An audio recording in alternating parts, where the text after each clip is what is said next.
My name is Farshad. I am the commercial director for Criteo. And I'm guessing a lot of people might not have come across Criteo based on, depending on who's from which industry. But just to give you a quick overview, we are the world's leading performance marketing company. Originally started in Paris around 10 years ago. And since then, we have grown to have 14,000 clients within e-commerce. My personal focus sits around driving the Criteo value to our clients within the Middle East. So because of our position with our e-commerce clients and being a mediator between a lot of the transactions that happen online, we have a lot of data and insights from billions and billions of transactions, which we can look at and analyze. And then that helps us to actually distinguish what sort of trends we're seeing, where people are buying, how they're buying, and how that is shifting. So because of that, we've partnered with Ovum Research, which is a world's leading market research company, to put together some predictions based on them reaching out to some of the thought leaders across Europe and the US to understand from them where do we see the retail and commerce industry going over the next 10 years. 10 years is a long time. So some of these predictions will be long shots and some of them will be unavoidable. But it's a combination of what we see based on the transactions and the research that we've done. So this is to make it clear that we're all changing. We're all consumers, right? We consume, we buy things online, and we are the ones that are driving that change. The main reason for that is because of this. I want what I want when I want it. I think everybody can agree with this, that we've become a little bit more impatient. We want everything immediately. We no longer want to wait for a video on YouTube to buffer or wait for 3 or 4 seconds for a page to load. I mean, 3 or 4 seconds really isn't that long. But it's unacceptable now. We'll go back to that Google search page and click on the next link, and you've lost a consumer. The main reason for that is, think about where we've come from. Those really annoying, everyone remembers that dial-up sound to connect to the internet, the really annoying one, right? We've come from that, and the sort of pictures loading really slowly, to having fiber optic connections where we can download full HD movies from iTunes in seconds, right? And this is mainly driven by what we call millennials and Generation Z. Now, looking around, I think majority of us fall into the millennials and Generation Zs, but definitely some Generation X as well. And the categorization, as you can see here, I'm not going to start picking on people and asking them which category they fall into, but personally, I fall into the millennials, so between 1977 and 1994. But really, the generation that's actually driving this change and this shift are the Generation Zs. These guys are different to us, right? So the millennials where we've come from, we were contributing to that change, and we were the ones that witnessed all of that. The Generation Zs, the technology, or the technoholics, as we call it, technology is ingrained with their everyday. A 10-second video clip that disappears, totally normal. Or taking a video with your cheeseburger and putting it on Instagram, totally normal. These are things that they've adapted to, and they've actually encouraged. Technology. So this is, I guess, the foundation for all of this change. It's what drives it. The fact that we can now go into a store, look at a pair of jeans, and immediately say, looks a bit expensive. Let me check online and see if it's cheaper on Namshi, right? So I'll go online and I'll say, I can find it cheaper and check across hundreds of different sites, both online and offline. That's changed how we buy. Or, for example, being able to get onto a flight with your Apple Watch because your boarding pass is on there, or pay for things with your phone. All these different changes are because of technology. So the sort of pivotal device which enables all of that, I guess, is the smartphone. We all have them, and Criteo itself, we have been known to explain that we believe that we're all having an affair, and we're having an affair with our mobile phones. We take them to the gym with us, you go to bed with them, you go to dinner with them, you take them out for dinners, and sometimes the bathroom, unfortunately. But this is the key thing. They're attached to us, right? And with the latest stat that we've seen, which is 5 million smartphone sales every day, this is the most current number. It doesn't look like we're breaking up that relationship anytime soon. So that 5 million sort of, if you look at it from a digital aspect, that actually translates into 1 million new mobile phone users every single day.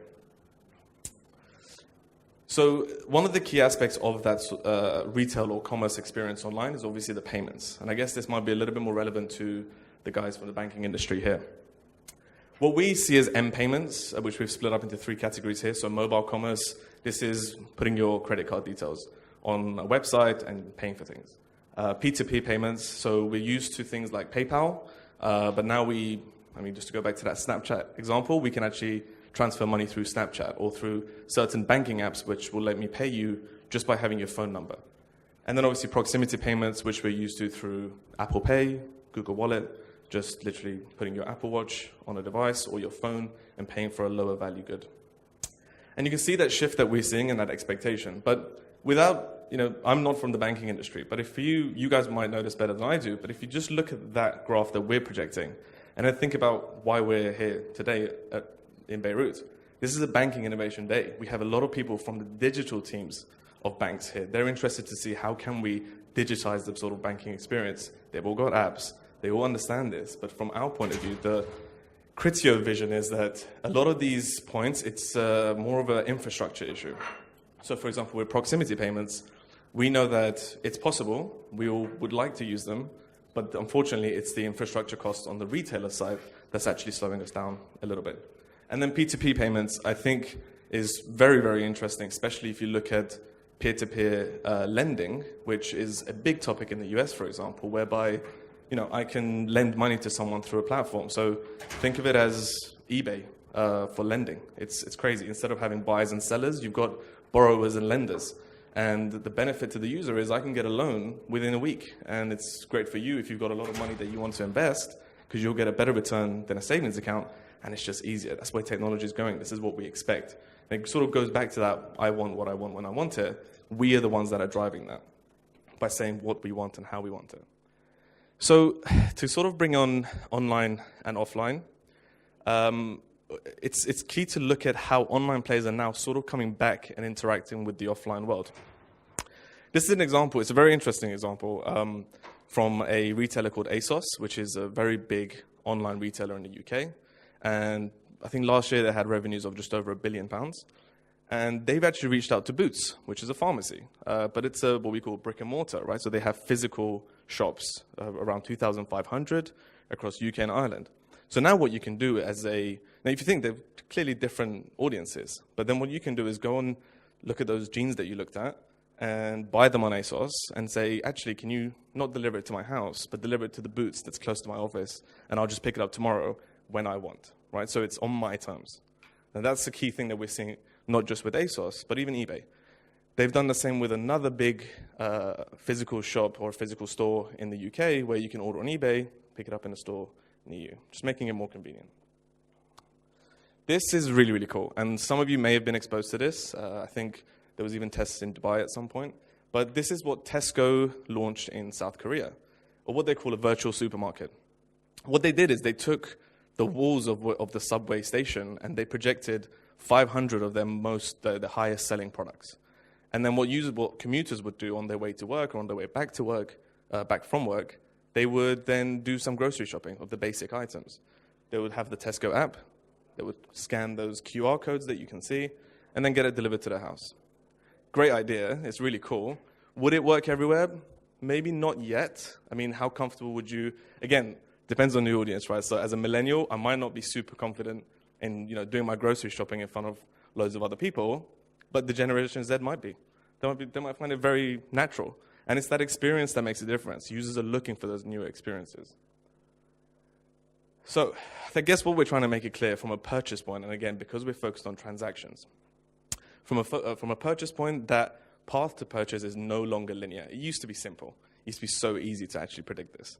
But it's no longer linear, which means we can say goodbye to the purchase funnel and hello to the purchase pretzel. This is reinstating the complications that have come into it, the fact that a user can go into your store, look at an item, go online, compare it, go onto social networks, look at other people wearing it, how they've worn it. I mean, look at the influence that we see on social networks from bloggers, for example.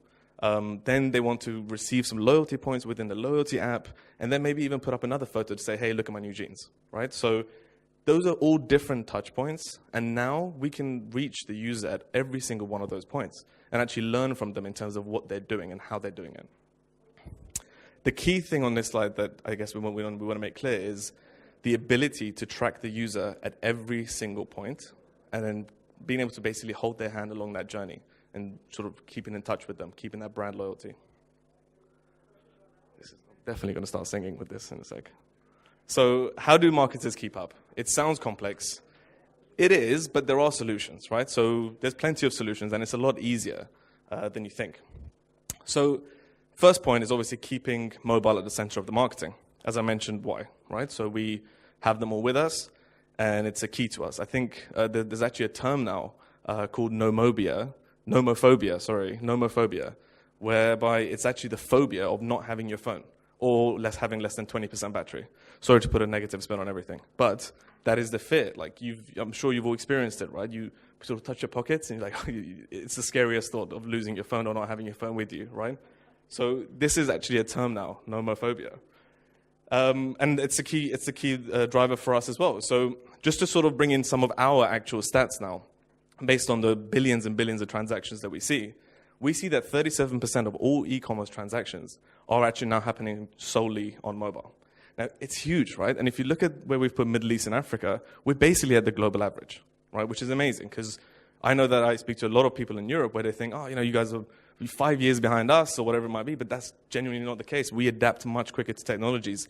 For us, it's totally normal to have 2 devices now, 2 mobile phones even. One for work, one for personal. Some people have 3.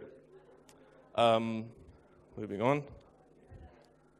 Optimizing the mobile experience. I think this is one of the key points in terms of what is the user experience like when I'm using your mobile page, right? I've experienced things, so I moved to Dubai quite recently, but I've experienced some of the sites when it comes to ordering anything to your house, even if it be takeaway, for example, like food or whatever it might be, and it's been frustrating because the mobile site doesn't meet my expectations or isn't optimized.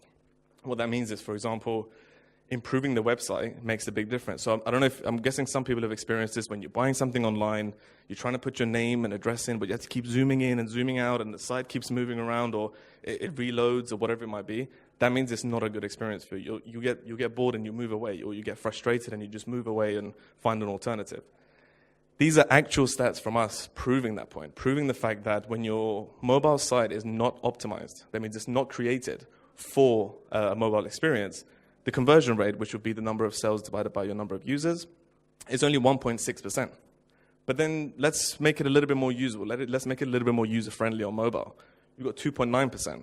And then for a fully mobile optimized site, this is something that you're expecting, right? So this is something like it's easy to use, it's familiar based on all the other apps you've used, and you're more bound to just stay on the app and convert. You've got 3.4%. These are actual stats from actual campaigns. Second point, apps. We all love apps.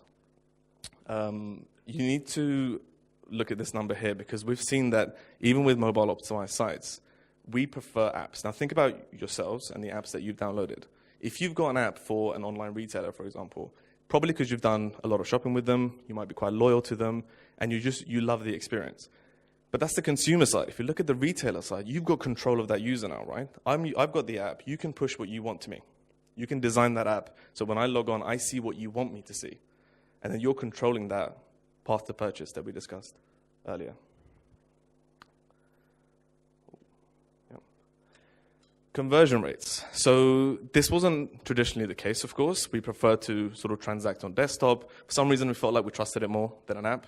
But this is no longer the case. We've seen 13% more conversions on apps than we do on desktop for the same clients. This is so when we look at the comparison, it's for the same clients. This is just another point to point out that you can control that purchase. So when I say deep linking or mobile retargeting, is driving the user back to the app to the point that you want them to see, not just here's the app, now start browsing for whatever you want. You can say you were looking at jeans, let me take you to the jeans site on the app, and then it makes it easier because you've already got all their end payment details in there, and then they buy. Very simple. Now, this is a much more recent sort of discovery from us as of last year. This was definitely not the case. So people were spending more. So at the end of the day, the key thing for us is the basket value. How much are people spending on each sort of transaction? And it is indeed higher now on apps. People feel much more comfortable. It's a lot easier for them, and they spend more. So I guess this is another reason why the apps are so important within the mobile infrastructure. So I think I made it clear why apps are important, but just to sort of summarize on three points. Make your app a priority. We spend a lot of money just to drive the downloads of the app. But that's not the only thing, right? Once they've got the app, why should they keep using it? Think about the number of apps on your phones right now that you probably haven't even opened in the last week, maybe not even in the last month. So it's the apps that you do open regularly and you do shop from regularly. They're the ones that are investing in that point. Build loyalty and rewards elements and personalize the communication. Someone who does this really, really well actually is Starbucks. They were actually one of the initial apps to implement a sort of loyalty program within their app. And their most recent app, which is their Order and Collect app, which is launched in the US a few years ago, last year maybe, was a huge success because you're getting up in the morning, you're putting your jeans on, and you think, I'm really in the mood for a orange mocha frappuccino.